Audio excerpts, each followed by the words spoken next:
The current financial system is rigged. Rigged by the rich and powerful to transfer your wealth into their hands. Rigged for control of governments, to give them political influence. And the stock markets, to make them richer and the rest of us poorer. And it's been that way for a very long time. But understanding how it's rigged is the key to enriching yourself. You can't win when you don't know the rules of the game. And now is the best time in the past 100 years to understand the rules of that game, because it's about to change. And when the collapse of the current system comes, those who prepared will not only survive, but profit. Adrian Spitters, a personal financial consultant who correctly predicted the dot-com crash of 2000 and the market crash in 2008, and Peter J. Merrick, a tax haven specialist, have written the first of 4 books to educate us all on finance and where the safe money is. The answers to understanding the current rigged system and the keys to profiting in the coming collapse lie in the title of the first book in their series. It starts with gold.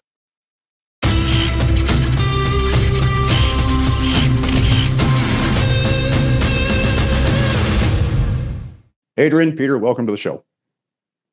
Thank you for having us.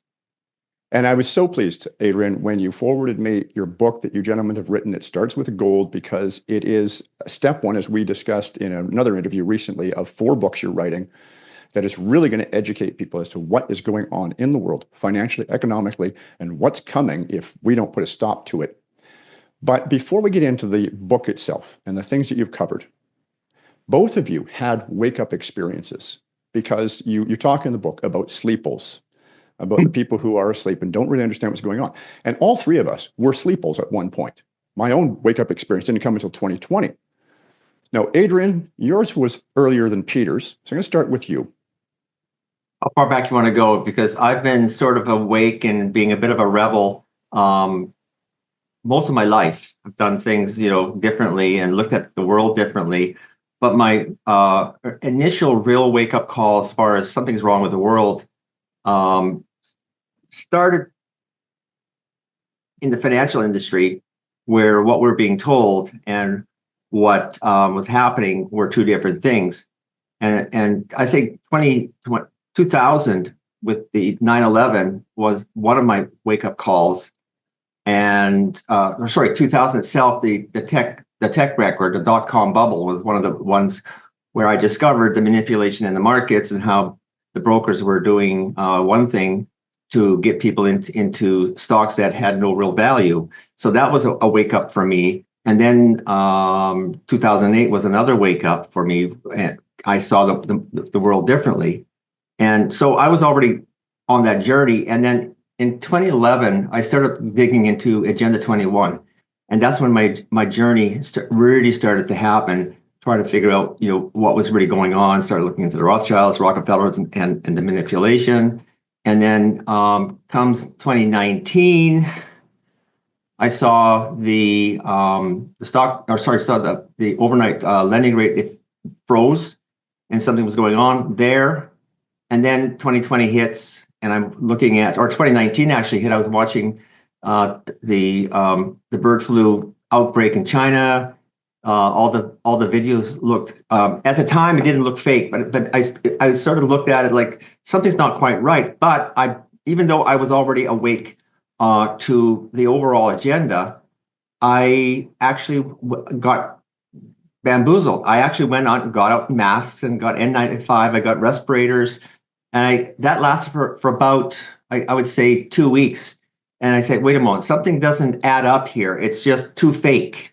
And then when I started looking at that John Hopkins live map, which Peter knows a little bit more about, is that those numbers were just not. It was like they had this thing ready before the pandemic, and I'm going, it's fake. And that's when I go, okay, this is not real. Something else. And that's when I started my deep dive. Right. Okay. And Peter, what about you? Well, I was an odd kid, Will. starting about over 30 years, and when I got into the financial field, I wanted to become a skilled presenter, a skilled salesman. So what I ended up doing is I studied NLP, neuro-linguistic programming, and I studied typologies, and it moved into my writing. So I read all this stuff, but I looked at it as being academic. It was sort of like you read a book, right? It was sort of like a novel. And it's always stages, because we call in our book sleeples, some people call them NPCs. We don't call them sheeples, because the reason is we're all human beings and we all have the potential to wake up. And we each have our moment. So it was in stages. So nothing was impacting me, but I want to share with you a scene that happened in 2015. I have a friend who's a producer over at CBC, and he's awake, but he has to go into work, and he's got a mortgage and everything.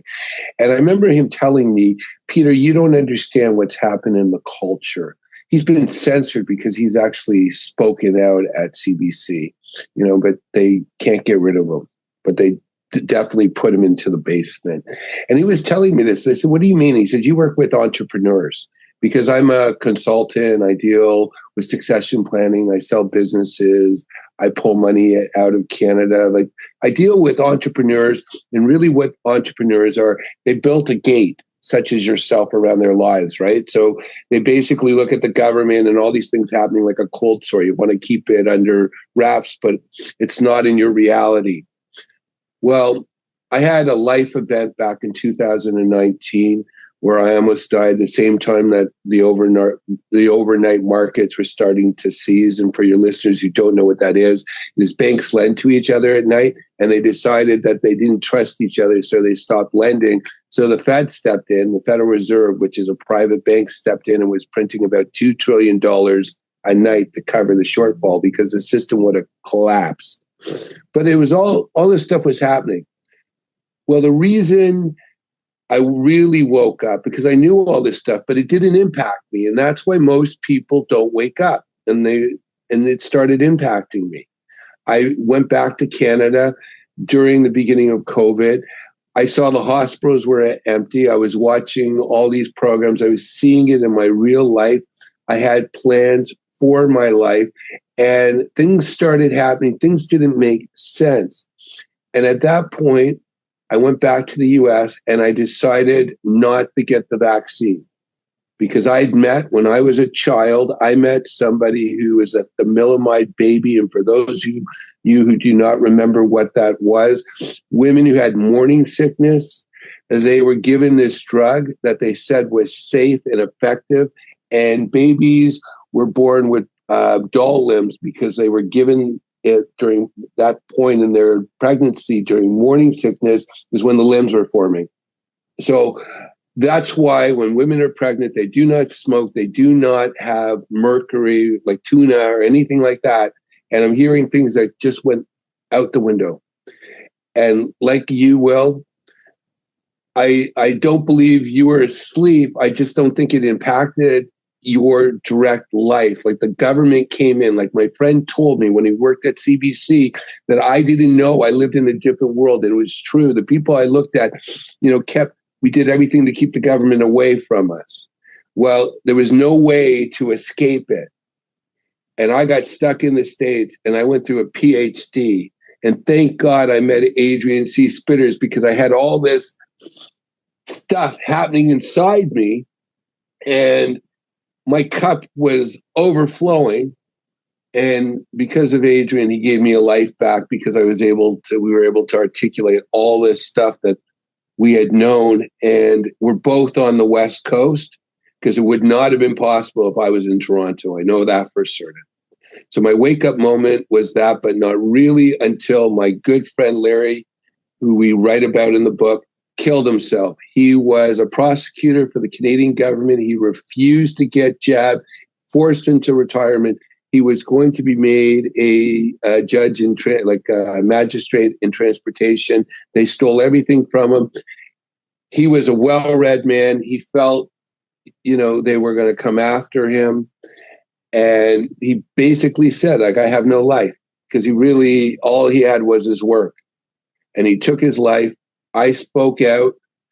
I started really speaking out. We were on vaccine choice not that long ago, and I saw Ted speaking to Naomi Wolf, and he said that Canada had no fight. I wrote a letter about my friend Larry, and I used, not a letter, but I wrote an article talking about how Canada had been stolen through the demise of this man's life. And she took it, and it had about 3 million views. And it was at that point I was screwed. The cat had out of the bag. I was a whack job. So you want to know something? I started speaking out, and I lost on LinkedIn. I lost 5,000 followers, Canadians in Canada. People thought that I had flipped. I was nuts. I was disinvited from my niece's wedding because I was dirty. Yeah. And we all have that story. Every one of us have stories like that. And I want to share one thing. Even if you did not, you were on the other side, you believe this stuff, it's okay. You still have an opportunity to take back your sovereignty and wake up. Because one thing that Adrian and I, and I'm sure, Will, you came to this conclusion, I've had lots of success in my life. One thing I learned, especially being ostracized by people that I thought loved me, treating me as if I was dirty, is the only currency is your soul. That's the only currency at the end of the day. I've met people who are billionaires, and I've stood in front, in our next book, we're writing about it, I stood in front of their gravesite. They had a beautiful marriage. They're buried by 6 by 9. That's all they get. So I don't care what titles people have. All you have is your soul. And that's the lesson of what's happened in the last 5 years, the only currency. And then you should have a little gold. Well said, Peter. Yes, because at the end of the day, we have to live with ourselves. Yeah. Just one more question before we get into the book itself, because this is, It Starts With Gold, is the first of 4 books you gents are writing. What was your motivation to write this? Adrian? Well, Peter and I were sharing our stories, and there were such similarities, not only in our pathways and the people we connected with, and actually found out that we had attended various conferences that we were at, but didn't know each other. Basically, we were sharing our stories when we first connected, and our frustration and everything else, and then sharing stories about where we've been and the people we knew, and we realized we knew a lot of the same thing. And then we started talking about the lockdowns. We started talking about our frustrations. And then I was talking about my business and how my business was growing rapidly within the freedom community. And Peter asked, "Well, why is that happening?" And I said, it starts with gold. I was invited on a number of shows, including your show, where I was working with precious metals, New World Precious Metals. And I said, it starts with gold. But my relationship since then has started with working with the gold people, and then people reaching out to me, wanting to do more with the rest of their money. So that came the title of the book. And our discussions, then we said we should write about the book. We should write about what were our experiences. So that was the genesis of it. All right. And Peter? I really believe that for Adrian and I, we were ordained to write this book. I really do.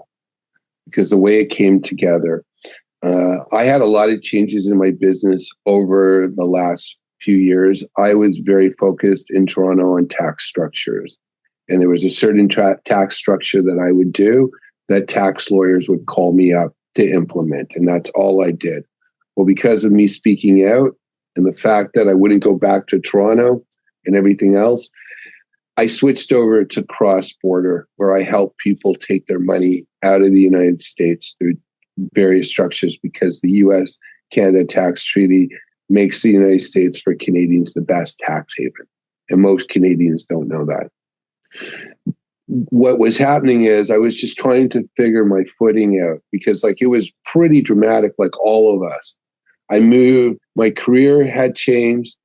my the place I lived changed, and my marriage had ended. So we're talking, I had like lots of changes in my life. And Adrian, for those of you who know him, he's just a beautiful man.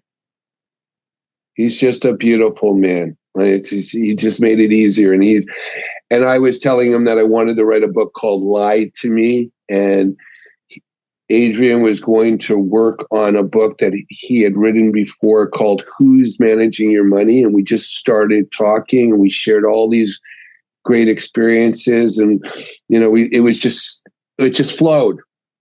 It just was natural. Like I say something, and instead of Adrian conflicting me, it'd be like this. And it was almost like if we were playing volleyball and we were, all we wanted to do is volley it. There was no spiking. It was just beautiful. And I was amazed about Adrian's business. I was really, and I remember I was outside, I was walking in San Diego, and Adrian's helping me. He's saying, hey, maybe you should write a book on gold, Peter. Maybe you should do this. Maybe you should do that. Because he was always helpful. And you know that well. And I kept on trying to figure it out because I'm really into those programs, say how they make this, how they make corn, how they make milk, how they make like Lego, all that different stuff. So I'm trying to figure this out. Like, how has someone who sold his practice, was out of the business, now has this phenomenal growth? So we start talking. They say, what do you do? And he said, mostly the people who contact me, they're very concerned about the financial system. They are not getting the answers from their brokers. Most of their brokers and financial advisors are asleep. So they move all their assets to me. And I go, oh, and then what happens? He says, usually 5 to 25% gold goes into gold and other precious metals. And it's either they take possession of it or it's vaulted. And I'm listening to that and I say, so it begins with gold? And Adrian says, yes. And then I said, well, begin is 2 syllables. And then I said, it starts with gold? And he says, yes. And I went on to a search to see if the URL was available, and it was. And Adrian, you remember what I said to you? Yeah, we have to own it. And I also said, we're writing.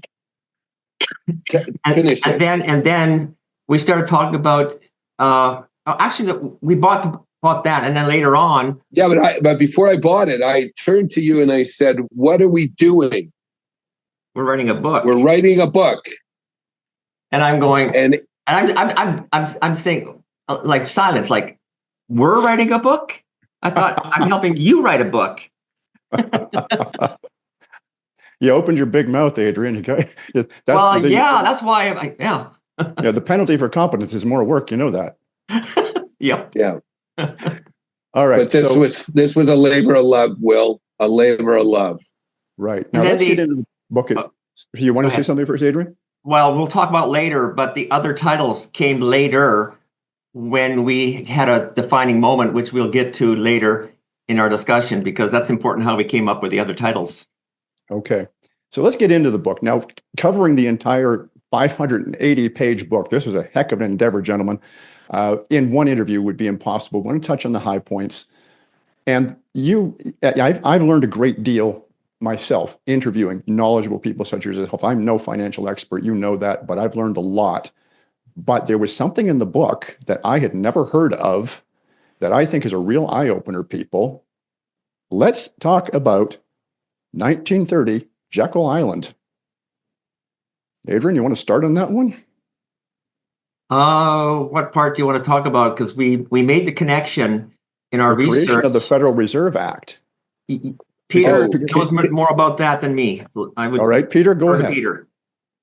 So Adrian and I, these are things that we knew, that we read. And again, as I was sharing with you, it's impacting us because in essence, things don't make sense to us.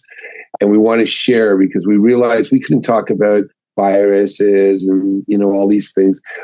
Adrian and I have spent the last 70 years collectively in the financial system. And there's a story about Jekyll Island, and this is in Georgia. And basically, there's a connection towards J.P.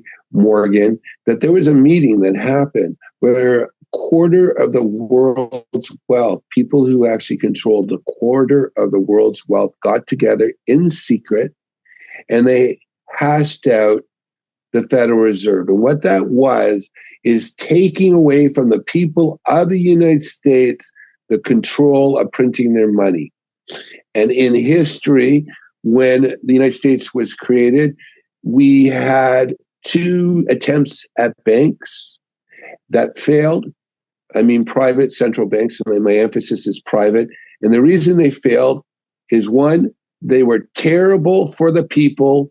And number 2, they had a sunset clause. They disappeared after 20 years.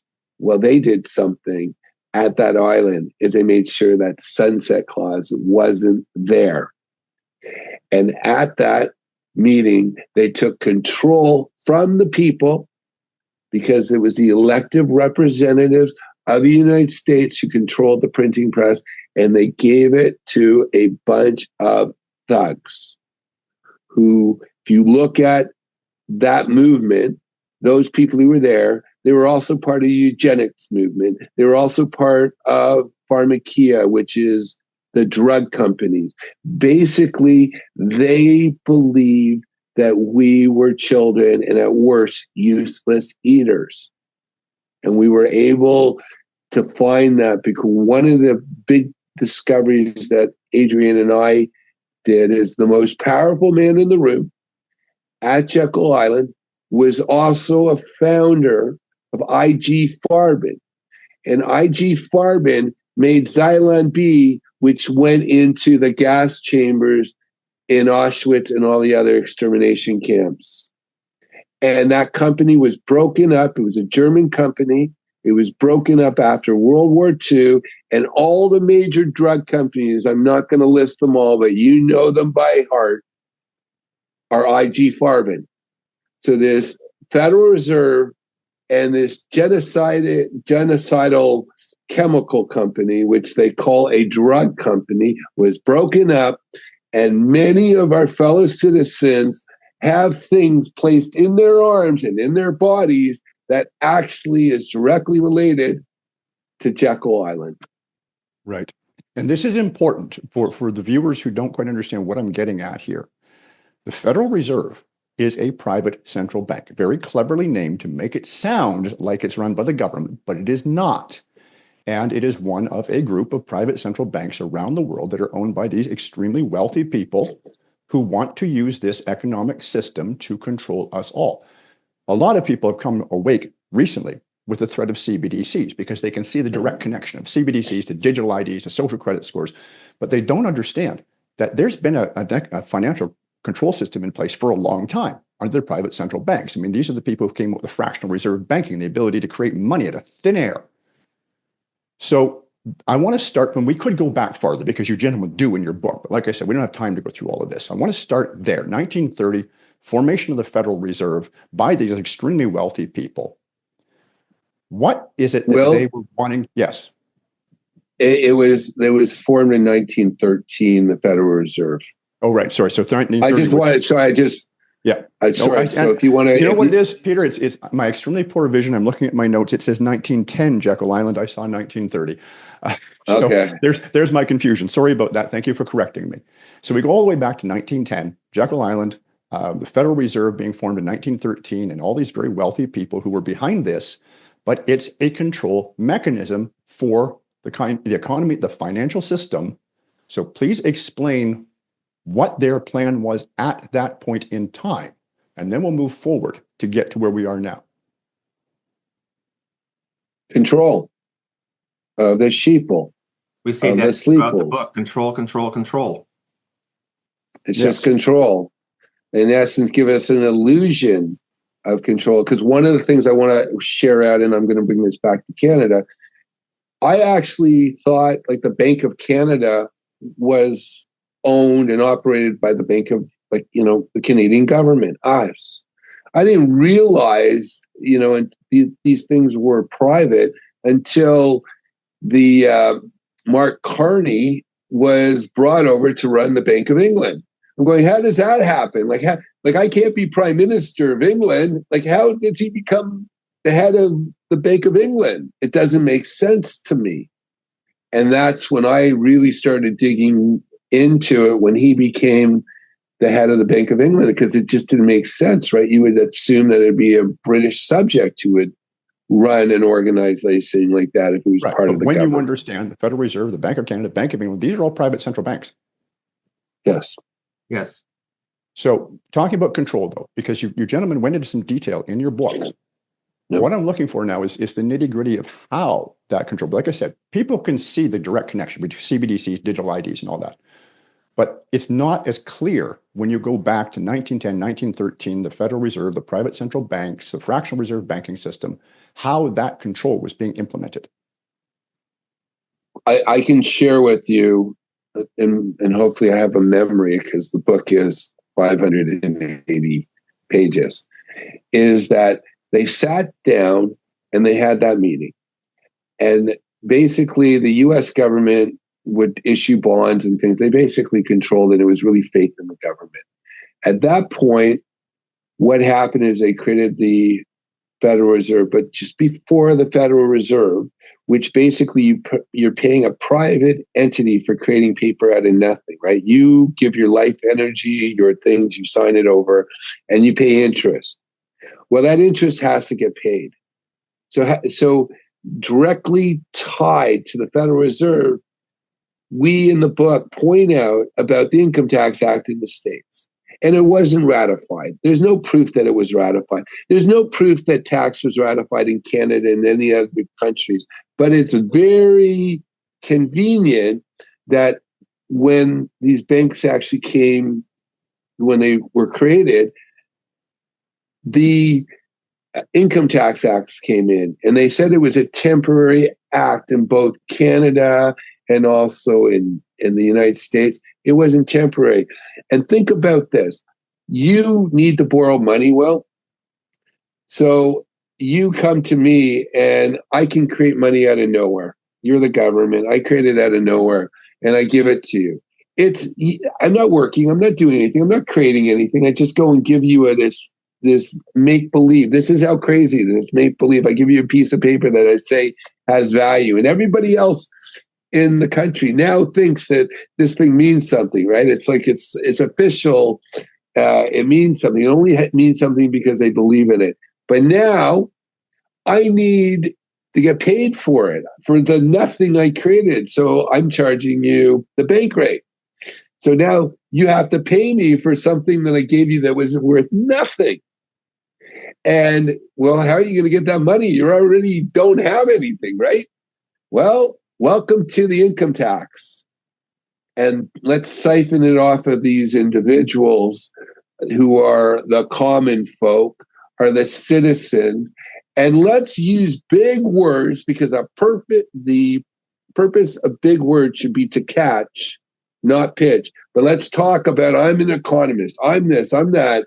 And we all go, oh, let's give our power to authority. And no one ever asked the question. And I'm guilty too. Go ahead. I'm guilty as well.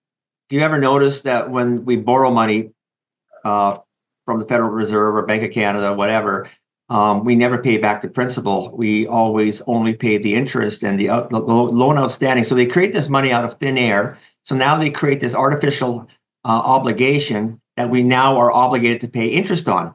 And part of the reason we have inflation is because if we were to had the ability to pay back the loan, we don't have enough income to pay for the interest. So now you have inflation, which takes care of the interest, which is the taxation. So without inflation, we don't have the ability to generate taxable or charge tax to pay off the debt. So can I add to that? It's built into the system. Can I add to that, Adrian? Yeah. It's so unfair, the system. The reason why, because the common folk, the people who actually have to pay with taxes, because large corporations that we don't know really who runs these things and what their agendas are, because they're definitely not national. The closer you are to the printing press, you're able to get access to this fake imaginary fiat money, and you're able to buy real tangible things.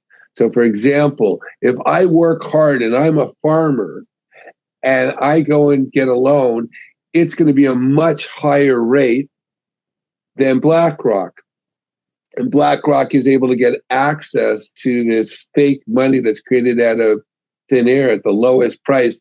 And they're able to take that fake money and they're able to buy your house, Will. They're able to buy my house. They're able to go and buy real things, and they're able to get it for nothing. And that's the scam. Money is not attached to anything. And there's no, please. Yeah, just to go further on that, you're seeing this that dichotomy right now in the real estate market. If you're a homeowner, you're paying a much higher interest rate on your mortgage right now. If you are a individual investor investing in one or two rental properties, you're paying top interest rate, and as an investor, you pay a higher rate than you do for your personal mortgage. Well, these large multifamily corporations are actually able to go to CMHC and get mortgages from CMHC guaranteed on their projects, their $1 billion worth of property or multi-billion dollars for about 30% less than you as an individual. So the institutions that are in the business of renting have an advantage to you as a single investor. So if you buy a pre-sale condo and hope to rent it out, you're at a disadvantage. Right. Now, gentlemen, I'm going to attempt with my own meager knowledge to encapsulate in plain English everything we've just talked about in order to clarify. I'm going to ask your comments on it. Because my question originally was the formation of these private central banks, the Federal Reserve is one example, as a control mechanism. So how did that control work? I think the first thing we have to do is, for those viewers who don't know what fractional reserve banking is, let me give a very quick explanation. If a bank, if there was say for that Federal Reserve, there was a fractional reserve ratio of 10, what that meant was for every dollar they had in their vaults, they could loan out 10. They could, well, back then, write numbers into a ledger. These days, type numbers into a computer. And the other $10 would just appear out of thin air, not backed by anything. And this is what Peter and Adrian are talking about, with money just being created out of nothing. So looking at that, and then another fact, and I can't remember if this was in your book, gentlemen, or not, but it's a little fact that I happen to know, is that, and Peter, you were talking about this, the formation of the Federal Reserve and the Fractional Reserve Banking Act and then Income Tax Act. The Income Tax Act was passed within 6 weeks of the Fractional Reserve Banking Act because, as Peter was explaining, the government needed a way to pay the interest on the imaginary money that the private central bank was loaning to them. So, assuming that all of that summary is correct, then the control mechanism here, it's a little different from the CBDCs that people seeing as being a direct control mechanism over the people. What this was a way of controlling the governments. They totally control the government because the government had to borrow from the Federal Reserve, and the people went along with it because the name federal, they believed this was an official arm of the government. And this is, in the minds of the people, was a continuation of the government printing money, but now through the Federal Reserve instead of directly. Right. So, Well, this was really a Hegel's problem, reaction, solution. There were a number of crises that happened in the economy that were planned before the Federal Reserve Act was passed. So it got everyone going, oh my God, the government's incompetent. Let's go and outsource everything. Let's sell our property to, I'm from Toronto. They built the 407 highway and they sold it to a foreign country, and they guaranteed that these people get the tax. Canadians, the money doesn't go back to Ontarians. It was sold to a foreign entity. So basically, they wanted to get more control because Americans were free, relatively, and also many other countries around the world, the people were demanding the same things as the United States. And one of the things that's very interesting where the Federal Reserve was able to get real control is you want control. You want to go and control and print money. If that's what I sell, what do? You got a problem, the First World War. Reaction, we need to go and like save liberty and all this stuff. And you find out if you read Ralph Smedley, who's one of the great heroes of America that no one knows about, who stopped the United States from becoming a fascist state like Germany and Italy during the 30s. He said the war was a racket. It was a racket. So now you have a reaction. We have a reason now to print all this money. You need to find a reason. For example, I'll make a very concrete example that ties into, let's say, the First World War, where you need to print a lot of money because you're killing people, right? You're having people fight. Because I don't know if most of your viewers know that the war almost stopped on December 25th, 1914, because the Germans and the Allies started playing football together, and it was their own leadership that started shooting their own soldiers because they didn't want to kill each other because we're all human, right? We were fighting for like some king or something like that. That was a manufactured crisis. So in 2019, Adrian and I, independently, and other experts, I spoke to Ed Dowd, all of us started noticing that the overnight markets were freezing. The banks didn't trust each other. We're talking about your Royal Bank, your CIBC, your Citibank. They didn't trust each other. They weren't lending to each other. Interest rates were about like 1-2%, like, fraction of, let's say, a year. The 10% overnight. They went to 10%. And how do you print a lot of money? Because in essence, they need to go, because it's all going to collapse. How do you do it? You have something magical happen. And it happens to be what, Adrian?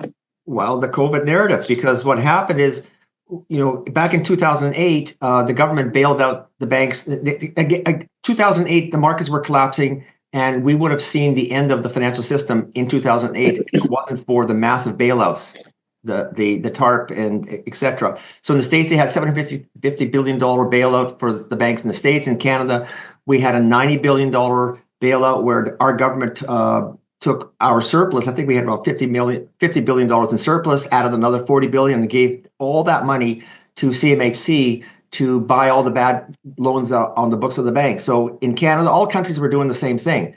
So what happened in back then, it was government bailouts. This time around, they understood that the public wouldn't have the appetite to use taxpayer money to bail out the system. So how convenient to use the COVID narrative. And okay, the overnight lending rate froze, but it was at exactly the same time that the whole story of COVID came out. How convenient to launch a worldwide pandemic, shut the economy down, and then start giving money to people, money to institutions, and start printing money like crazy. And that is what they did. Can I add something? Yeah. I like to add something to what Adrian's saying.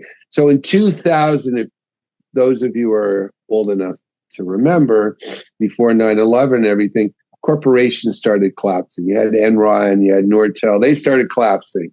In 2008, banks started collapsing.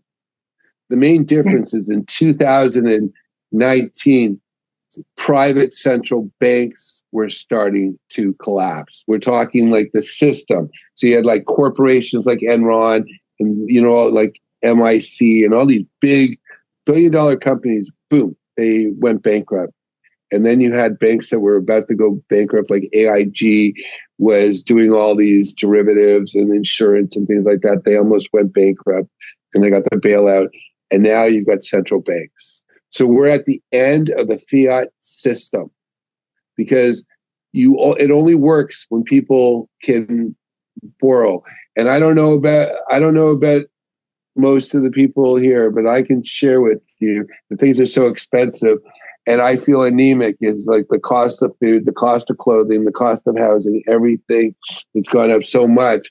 So I'm not taking on any more debt. And if the only way money's created is if they borrow, because Will, you shared that if you have $1, they can lend $9, right? But it's not that. If you give them $1, they're able to lend infinite amount of dollars, because as of late March 2020, they took every restrictions of reserves. Right. off. Yes, because the private central banks now, the fractional reserve ratio is now zero. Yep. So now they can create unlimited amounts of money out of thin air. Yep. And this is where we can now move to the next step in the sequence, gentlemen, because that system, as you have pointed out, Adrian, in past interviews, it is unsustainable. If you start creating money out of thin air that's not backed by anything, it is going to lose value. As Brett Olin pointed out to me, or maybe it was you, I get these confused. When they went off the gold standard in the US, $1 was worth $1. Now it's worth 3 cents. Yeah. And eventually it's going to be worth nothing. And that is when the system is going to collapse, when that fiat currency is worthless paper. And we're getting there. But there's sort of an intermediate step that I think we have to go through first, because it's not just the private central banks. There's other players, major players here, and you talk about them in your book. BlackRock, Vanguard, who own vast swaths of the world. And this too is part of the control agenda. So, gentlemen, I'm going to give you that as your cue. Well, these companies are all connected to the same people in Davos. They're all part of the same, we call the spider's web, the cabal. They are tied to the bankers, and like, for example, BlackRock, Vanguard, State Street, they even Warren Buffett's company, Berkshire Hathaway, between those four companies, they control roughly 90% of the American stock market. They are controlling shareholders. So they can dictate to the companies, because they're on the boards, they can dictate to those companies how they can operate. That's how, what's that beer company that went woke? Bud Light. They can manipulate the companies into doing what they want to fit their agenda. So they also control, they're the first at the trough to get money a lot cheaper than anybody else. So they're at a point now where they're so big, for them to continue growing, they have small businesses, small farms, small mom and pop operators, small multifamily operators. They're at the point where they're basically consuming all the independent businesses. Right. So I like to add, Will. Go ahead. I'd like to add is one thing that we did in the book is when we started doing deep dives into the people we see, it became very clear that all these leaders, they're selected, they have compromised personalities. They were good at doing whatever they were doing. For example, I'm Canadian. We had a really good little doggy who would do whatever tricks his controllers would tell him. And we saw what happened in the United States with Biden. And if you even dig into Trump, there's some major questions about his background. You start looking into Elon Musk, all these people, you look into them, you realize they're selected. So what we did in the book is we don't give names, because what we did with the sleeples, that term, people who are asleep, we broke it down into two categories. One were useful idiots. That means there are people say, hey, I'm taking the vaccine, I'm supporting this, you should be doing this, Will, not reading anything. And then there's people who we call useful tools, people who know that it's wrong and they still do it. Those are worse to me than the one who's just the idiot who does it. And we talk about sovereigns. So getting back to what I was saying, we use the metaphor of the spider's web. We point out and we use examples, because our book was not about just giving facts. We need to empower people, because I was a university prof forever. It's like giving you information means nothing. I want you. I need you. We need warriors. We need people waking up as quickly as possible, because like individually, none of us are going to do anything. So what we did in the book is we showed the people that you see. We use examples. We didn't use politicians. We didn't use group. We used like the heads of central banks and different people that you got to see. But we allowed you to go further up the web to see people that you hadn't seen who did more damage. For example, we talk about Greenspan. He was the head of the Federal Reserve, and he supposedly created this nightmare. He wasn't the most powerful man in the United States. We discovered William Denzer, who worked for the CIA from the time he was a student leader, and he dematerialized. So your house, everything everybody owns around the world, you don't own it. And in the background, this man and his organization took away your ownership, first in the United States, then throughout the rest of the world. And we identified that. Now he's closer to the center of the web. But if you can name them or name it, it's not it. It's not a certain group. It's not a certain people. It might just be that the fact that like this system it's evil. But what we did do is I can't tell you about the future, but we can tell you about the past. And Adrian and I looked at the last times this happened, and we focused on the one dynasty in China. They were the first documented empire, nation, whatever you want to call it, in China that went on paper. And what ended up happening is when it collapsed, we've all heard about warlords in China back in the 13th, 14th century. And that happened because the one dynasty collapsed because it was printing paper worth nothing. Right. So I want to let everyone to know that our book is more, it starts with gold, means it starts with de-risking your life, your finances, and rematerializing what's important. Because the question that I remember someone asked once that was so powerful, I think it was Warren Buffett, but I'm not a fan of Warren Buffett. He said that there was this woman who really he liked, but she was very standoffish and she was a Holocaust survivor. And this is the essence of our book. And he finds out why she doesn't want to be friends with Warren Buffett, or she's cold. Because she was a Holocaust survivor, the question she asked was, would this person hide me? And the essence of our book is we want to educate people of what's gone on. And we also want to motivate them to come and join communities like the Iron Will Report, be with people who are similar, because when this system crashes, and it always crashes, we identified it in Germany, we identified it in the Yuan dynasty, all this crashes. The people who survive are the people who are prepared. Right. So once again, gentlemen, I want to draw together a couple of different points that we've talked about just to summarize for the viewers. So you've got the Federal Reserve, the private central banks, the Fractional Reserve Banking Act, which gives them control over the governments. And then you've got these major holding corporations like BlackRock and Vanguard, which have control over the stock markets and can manipulate those. And the purpose of all of this is to transfer wealth into their hands. And before we get into that, I think we have to give people once again a very simple explanation, the difference between securities and derivatives. Now, if I get this wrong, gentlemen, correct me, because I am no financial expert. A security it's basically, say, a stock certificate. You own part of something, and it actually has value. Yes. A derivative is a bet on what it's going to be worth. It's an insurance bet on the success or failure of a company. And if you look at the derivatives, there's multiple different types of bets that cover each other. But as you know, and this is what happened in 2008 when Lehman went under, certain derivatives were starting to unwind and unfold. What happened in 2008 is nothing compared to what we're sitting on today.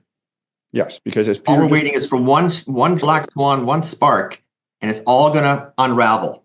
Right, because as Peter just alluded to, and I was looking for the statistic, as you gentlemen said in your book, the current value of the derivatives market globally is $4 quadrillion. We don't know for sure. It's between 2 to 4 quadrillion. Somewhere in there. And that we've seen both numbers. That's a number that most of us just cannot get our head around. I can't. Yeah. 2 to 4 quadrillion? Yeah. I guess the only thing I could try to frame that with, and I'm not sure if you gentlemen can even answer this question, but what percentage of the global GDP would that be? Well, 20 to 40 times? 40 bigger, yeah. I saw a 20 chart. to 40 times. Yeah. At So least. it's 40 times the value of the global gross domestic product. Can I add something, Will? Yes, please. Go ahead. What I like to add to this is there's nothing backing those derivatives. That's one of the reasons why they have to keep on printing money, because if it stops, if the music stops, there's no chairs. It all collapses. Let me give you a tangible example. Silver. There's roughly 400 pieces of paper for every ounce of silver. Those pieces of paper are derivatives on the silver. So when people want to collect their pieces of paper, only one person is going to get their ounce of silver. I understand that there's, and Warren can correct me at another time, is that there's about 170 contracts for every ounce of gold. And what's happening right now with gold, they're trying to cash in their pieces of paper for gold. And so that's why gold is rising, because they're trying to get rid of the paper money. They're afraid that they're not going to be able to collect. So the central banks, the bankers that are holding paper, the ETFs that are holding paper, they're all trying to cash it in for gold. So now there's a shortage at the gold exchanges. So there is already a run on gold. Right. And it will happen when people figure out that, 400 contracts for every ounce, that's going to happen at some point too. Yes. And can I add something to that, Will? We looked at the new cryptocurrencies, even Bitcoin, and we have lots of questions. We're going to be talking that in a future conversation with you. But when you look at all these derivatives on things that are real, that they might have sold your house, and this is an example, well, probably your house has been sold by our government because of the taxation, maybe about 1,000 times within derivatives. Like, there's a house, it's real, and then they're making all this make-believe stuff on top of it, and it's not real. And the thing is, what we do with it starts with gold is we show people, getting something tangible. The most important things, if things unravel, are family, seeds, skills, useful abilities, and things of that nature. And then it's going to be gold. And these are things that are important. But we used a practical example in Germany before Hitler took over. And that should be the lesson, because Hitler was a loser. But the system had to collapse so that loser could get in, and he would talk about all the, he was a soothsayer, right? That's how he got in. We looked at the Weimar Republic in Germany, and Adrian and I one day just took out our calculators and wanted to figure it out. Like, what was the cost of a house in 1922? And it was approximately $2,000 US. And if you had sold your house then in 18 months, rebought houses with the gold, you would have been able to buy 20 homes. And on top of that, and the homes were worth probably like $1 billion, like at that point, like 1 billion marks. It was crazy back then. The same thing as if you were to go to Rhodesia, Zimbabwe, or if you were to go to Venezuela and things like that. If you sold everything and then you went back, you sell your house and you'd be able to buy the block. Yes. And these are the things that Adrian and I start focusing on. Like, don't buy the paper. Never. And I just want to share. I want to share something going back to the book and how we started writing the book. The reason Adrian was taking off, and this is when I identified, all the banks were saying, okay, you want to buy gold? We'll give you paper. We'll give you paper. And Adrian was saying, no, I will get you the physical thing. I will get you the physical thing. And I know, Will, that you're an advocate. You're a gold bug. You can have the physical thing. So all these people who have 400 pieces of paper that they'll go to the bank or they'll go to the broker and say, hey, please give me my stuff. It's going to be no different than the 1933 bank run that put 9,000 banks across America, and who knows how many in Canada, because I don't know those stats. Because when people went in with their IOUs, guess what they found? There was nothing, right, except their debts. Right. So you want to get tangible things, and you want to do it. And Adrian should be talking about this, about a structure that we put together and called assets. I've shared it with on Will's show before. Is owning assets in order of asset destruction. So, gentlemen, my questions have been leading to a point, and I chose the questions carefully because what I'm trying to do is, in the space of roughly 1 hour interview, encapsulate the point of your book.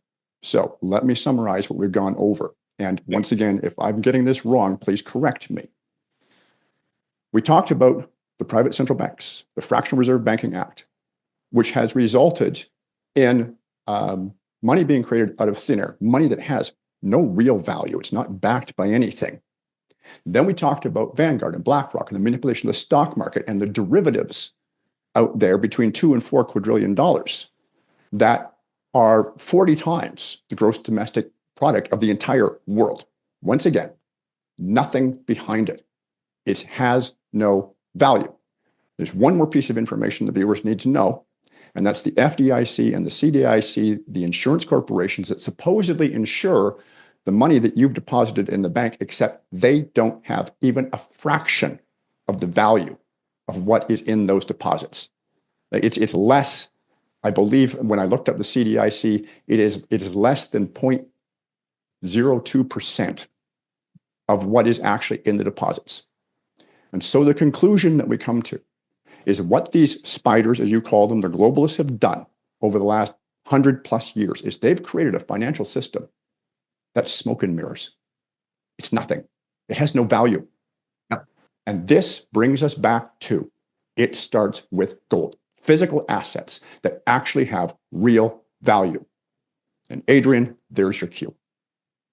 We've touched upon it in previous shows, but I've been talking about a concept that I've developed through rebuilding my practice within the movement, is that owning assets in order of asset confiscation. Because at the end of the day, they're going to confiscate our assets because we're not physical owners of our assets. We are beneficial owners. That's already in place.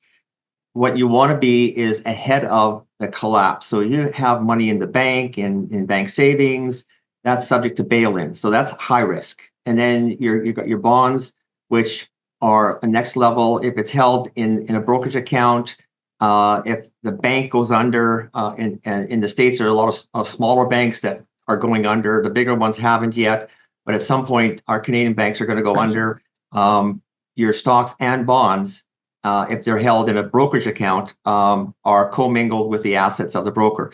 So those assets are now subject to not bail-in, but they're the collateral of the bank, not you. So in bankruptcy, those assets will be held on behalf of the bank, not you, and you get a piece of paper. And at some point, you might get assets, pennies on the dollar of what's left over on those assets. So so the next level would be working on, if you're still investing in stocks and bonds, is owning it or investing in a private portfolio with a private portfolio manager that uses a custodial wall or a trusteeship, so that your assets are yours. They're not lent out as collateral for use by other institutions. You own them. So there's a wall there. Owning another layer would be then owning. I'm looking. Excuse me. I'm going in order of security. So to the most secure at the bottom. So the next level would be owning income producing hard assets, like multifamily rental properties, like storage units, like infrastructure, like things that generate that you have a share ownership in with a group of people, syndication. So that's a hard asset. That's the next level. So as things collapse, those assets will be the last asset standing. And then ultimately, if things continue to collapse, gold, physical ownership, whether in a vault or private.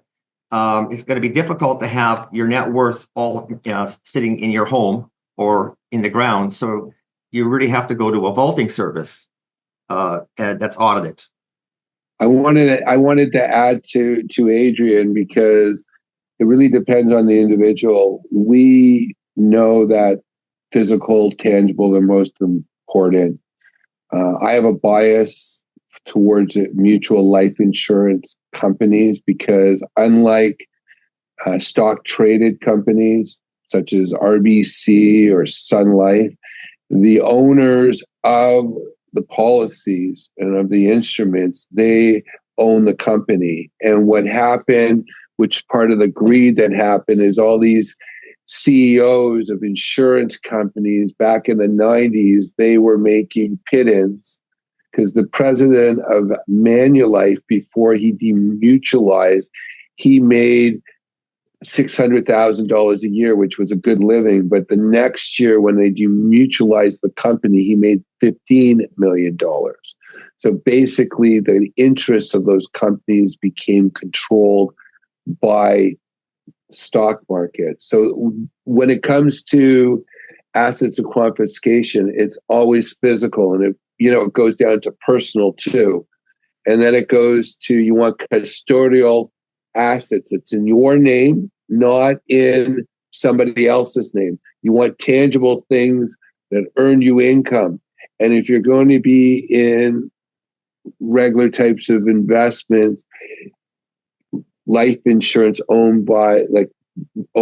produced by mutual life insurance companies, owned by the policy owners, because they are required to have more reserves. Remember, Will, when we were talking about the banks need no reserves? That didn't happen to insurance companies. They have to have reserves. They didn't even get that luxury. And isn't it interesting they don't sound sexy? Well, sexy when the world is falling apart does you nothing. I want the most conservative person on the block who has a ton of ammunition and rifles when the world goes to hell. Right. So the point we've reached, gentlemen, and I'm hoping that this is what we've gotten across to the viewers. The current financial system is a house of cards. It is going to collapse.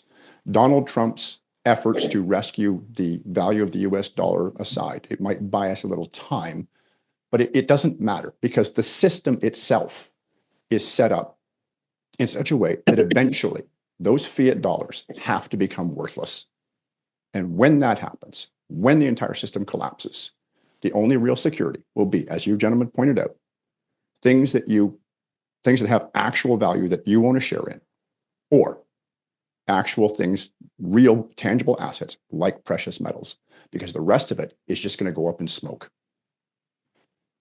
Exactly. What Trump is doing right now with the tariffs is really a last-ditch effort to make the world do business with the US dollar, manufacturing in the US to save the dollar. And ultimately, that's going to fail, because he's going to collapse the world economies. The global economies are going to be beholden to the US. And once the world is in crisis, the US is going to be in crisis as well. So it's a last-ditch effort that might look good for a couple of years, and people are cheering it on, but they're cheering on their own demise. Yeah. I just want to share something, Will. One of the things that we're covering in Last Asset Standing is that there's other fundamental issues that are happening. We've had, for example, in Canada for over 50 years, we have not had replacement. I mean, women having 2.2 children. In essence, this is happening throughout the world. And you need people who are consumers to keep this system going. In a Ponzi scheme, which this is, you need more and more people. Well, right now, the only country in the world, which is a G20 nation that's replacing it, a G7 nation that's replaced their generation from the baby boomers, happens to be the United States. So all these countries are beheld to the United States. 93% of what the United States produces stays within the American economy. That's not, no other economy has that. But it doesn't really matter at the end of the day. Dollars aren't real. They're not tangible. They're pieces of paper. They're not even produced and backed by the US government. All this stock paper that people actually have that happen to be held at a bank, those are not segregated from the bank. We share in the book about Lehman Brothers, the company that set off the 2008 crisis. When they went bankrupt, JP Morgan was a secured creditor. And they also were the trustee. So guess what happened? They got paid and no one else did. Right. A little tidbit, JP Morgan was the benefactor of the banks that were collapsing in the 30s. JP Morgan is one of those institutions that is there to scoop up all the assets as after every bank foreclosure, failure, etc. So again, they're fronts. All the banks out there are fronts, just like we discovered during COVID. All these tech companies were basically implementing things on behalf of powers that we don't know of. And the point that we make in the book is we don't know who these people are, or if there are people, if it just happens to be a system that basically is meant to crash. What we do make the point is that you need to take control of your life, and that means rematerialize. And gold is both practical, something physical, and at the same time, gold is also a metaphor for de-risking your life, de-risking your finances, and rematerializing with things that are important, things that I can touch, relationships, and things that are going to benefit me and my family, and it's called simplicity. All this stuff that's being sold, like cryptocurrency and all that stuff, it's just repackaging. It's just repackaging. There's nothing changed. There's no difference between Coca-Cola and Pepsi. They're owned by all the same companies. They don't care if this loses share, that one. They're scared that cola is going to lose share. They don't care if this one does better or that one because they own everything. So the point is, our book, we need your assistance to the readers to get this information out because we need to educate as many people as possible because it's going to happen. And Adrian and I are not young people. And well, I don't know. I'm not going to go and ask how old you are, but I know we're not young people. Well, I'm 60, gentlemen, so I'm not young either. You're between us. All right. So we've come to a very important point here. We've revealed that the current financial system is a house of cards. It is going to collapse. And if people do not get a hold of some kind of asset that has real value, when it happens, they're going to find themselves flat broke with nothing. But here's the really important thing, as Peter was just referring to. If we have enough educated people who actually do own things of value so that they can survive that, they become the ones who can resist the control mechanism that's going to follow it. And we're going to talk about that in our next interview on CBDCs, because they will actually have real wealth. And so, gentlemen, to close out this interview, I'm going to ask you both for your final thoughts for the viewers. Adrian, would you go first, please? My final thoughts is you need to take action for yourself. You need to find your community. You need to start educating yourself of what is really going on. And for those in our community, we already know.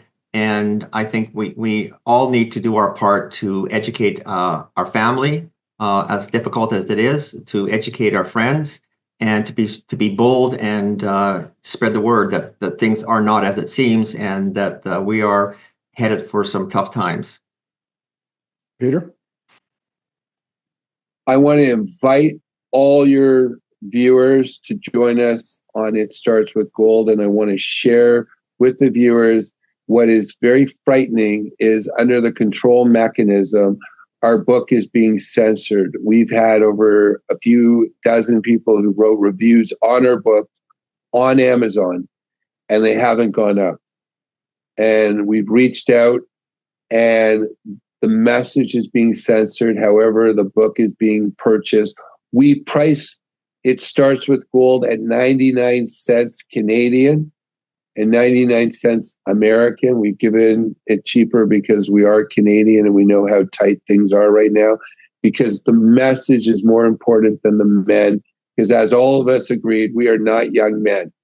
I like to see better days, but right now I've benefited. I've enjoyed a life. I remember the Canada that I love, and I cry for it every day. And Will, we brought this up before. When I stare at that flag, that makes me sad, because that is a symbol of a country that we grew up in, that our children and our grandchildren will only know is if you become informed, and then you can make choices that are right for you, right for your community. And what Adrian and I hope through It Starts With Gold is that it starts you on your journey to take back control of your life. Folks, I hope that you take this interview to heart, because as we've said, that financial collapse is coming. It is unavoidable. And as a piece of history, fiat currencies in history have always collapsed eventually. No exceptions. It always happens because it's just worthless paper. Now, both of these gentlemen talked about communities. And so here I'm going to give a little plug for one of our own efforts here at the Iron Wire, freedomcoms.org, the Freedom Communities and Communications Network. We are building in-person freedom communities across Canada while we protect your privacy. It took quite a while to figure out how we would do that. You can join absolutely free. It only takes a minute, and you can start connecting with other people in your local area to build these freedom communities. We've got one here in Calgary that meets every Wednesday night. About 30 people show up every Wednesday night, different people. These communities are going to become so important when this system collapses, because you are going to have a support network. freedomcoms.org, completely free to join. Gentlemen, thank you so much for your time today, for the book you've written. It's very important. And folks, you will find links to It Starts With Gold, to the book and the website directly beneath this interview. Gentlemen, thank you. Thank you, Will. Thank you.